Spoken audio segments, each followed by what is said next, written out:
The Marching Roundtable's appearance at Carolina Crown Spring Training was made possible by Fred J. Miller Incorporated, found at fjminc.com. Okay, so I'm back with John Yuille from FJM, Master Expertise Pattern Maker Guy.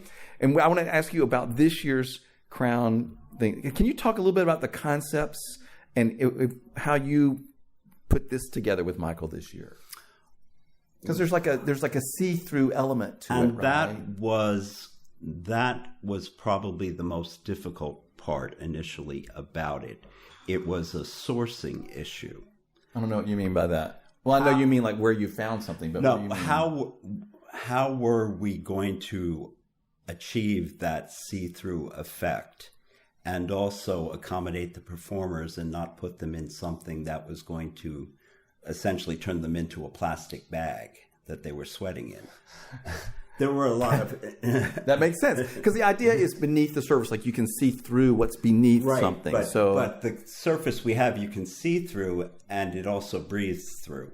And we went through a process initially where there were a lot of clear things you could see through, but you couldn't breathe through. Interesting.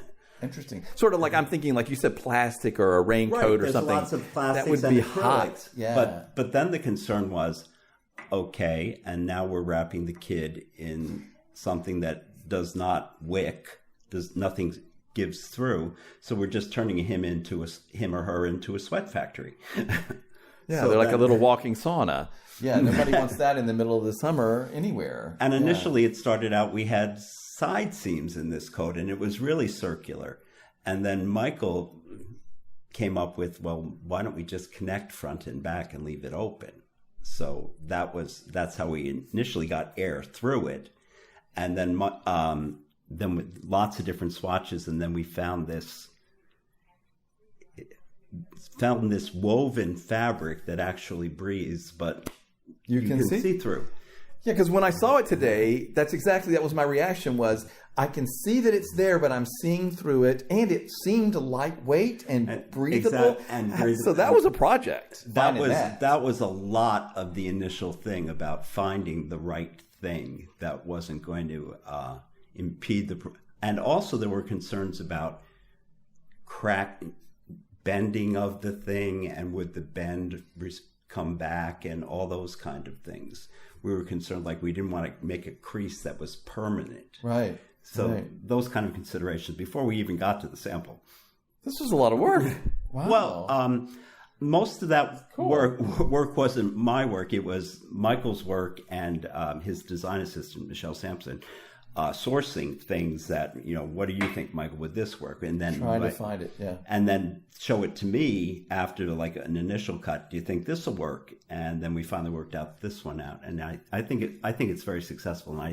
It's cool. It's really cool looking. It's like so neat. And I know that it's safe for the kids. It's not producing heat. It's actually letting heat through, and there's no side, so it looks air flows through the body, and it's a beautiful design. It's beautiful, and that's when I saw it. I said that looks really comfortable. Mm-hmm. Like it looked cool, and so how is it connected on the side? Like is it open on the side, or the black lines that continue across? Mm-hmm. There's a black line that connects to the back. Oh, there's a black line at the top. So do they put it over their head? No, there's a zipper here. There's a zipper. Yeah, that kind of lines up with the stripe that runs down the leg. So it's kind of hidden? Yeah. Because when I saw the person in it, I did not see the zipper. So mission accomplished, pattern maker. I mean, really, there's a zipper that comes... There's a zipper running right down there that kind of runs into the stripe down the wearer's left leg. It's very smart. Very smart. Okay, because I did not know that was there. Because when I saw it, I said, well, I don't know how he got into it, but it's so cool looking. Yeah, and if you look at the side, it's just two black pieces connecting the fronts to the back, so there's nothing keeping heat in. There's a little bit of a shine to the fabric, which I think will help it show up. Yeah, there is. But you can see through it. So like finding there's that... There's also a shine in the print underneath on the jumpsuit. Oh, okay. That's Scott Winters does that particularly well. He gives a light source to the artwork. Amazing. And I don't know how that's done. And a hot spot and a low spot to the artwork. It's very beautiful work. So again, we have an example of the amount of blood, sweat, and tears, and time, and effort, and work that goes. Because this is one of my things, John, that I talk about all the time. And love. But people don't realize how much trouble and time and work and research and study and gnashing of teeth and all goes into what we see that is so perfect.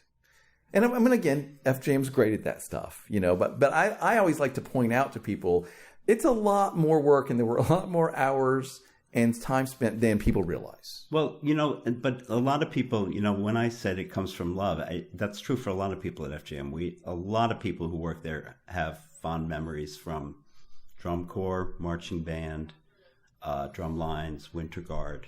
So, a lot of us feel that kind of ongoing love for the activity. Yeah, and you're helping.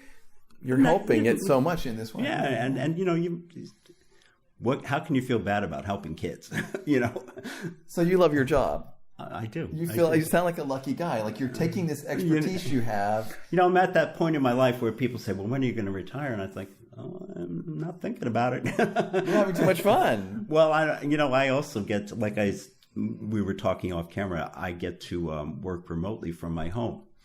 So it's a pretty good situation. And apparently from around the world when traveling occasionally, right? Yes, and it's a wonderful world we live in now. So you can work on these projects and just do you even do patterning? Laptop. Can you even do patterning? Yes. Off somewhere? I just need to make some security connections through my laptop. And I'm working on the CAD system. So you do the patterning on the computer? You don't do it? Initially, when I started 35 years ago, I did paper. Right. I worked on paper, and I would develop, place muslin on dress forms or mail forms and develop pattern shapes there. But now, all those shapes have been digitized into a computer. Wow. And now I work on those shapes in a computer. And because I've been doing it 35 years, I guess there's some things that are intrinsic to me now. You just know how it all works. Yeah. Because that makes sense to me. I've worked with it on the form long enough that now I feel comfortable manipulating it electronically. That is really, really interesting.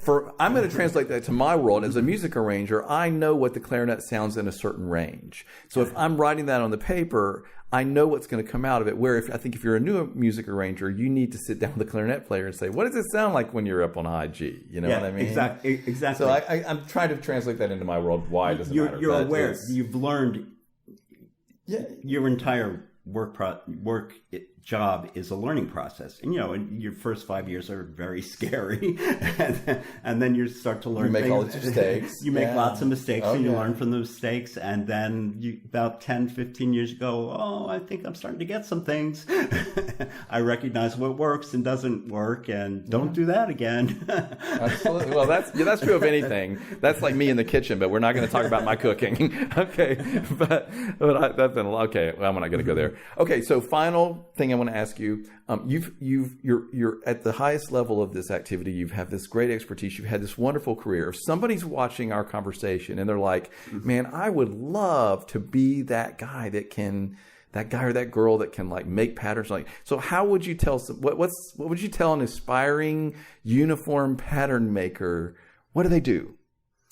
Well, there's two routes they could go. One would be fashion training. Fashion school. Makes sense. Another valid route, which is the one I took, was costume training, costume construction training. Okay. And from those basic skills, they immediately adapt to the marching industry.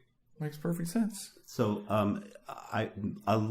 when I'm interviewing other candidates, they often have a BFA in fashion construction or fashion design or costume construction. Okay. Makes perfect sense. Construction, not design. Got it. Okay. Where you're actually making things. You are a very interesting man. Thank you for taking time. I feel like I had a great time. I see that I've taken more time than I was supposed to talking to you, but this was really, really interesting conversation. So thank you for taking time to talk to me. Again, thank you for the great work you do at FJM and for everybody at FJM. I love working there. I love working there. I mean, it's great people. They're good people and they do great work. Yeah, they are. And now we know part of why. Thank you, John. You're awesome. Thank you. Really appreciate it. Find other interviews and videos from top DCI designers, instructors, and marchers, behind-the-scenes videos, interviews, and podcasts from winter camps, spring training, traveling during the season, and performances, all at marchingartseducation.com/DCI-2019. The Marching Roundtable is proud to be an official media partner of Drum Corps International.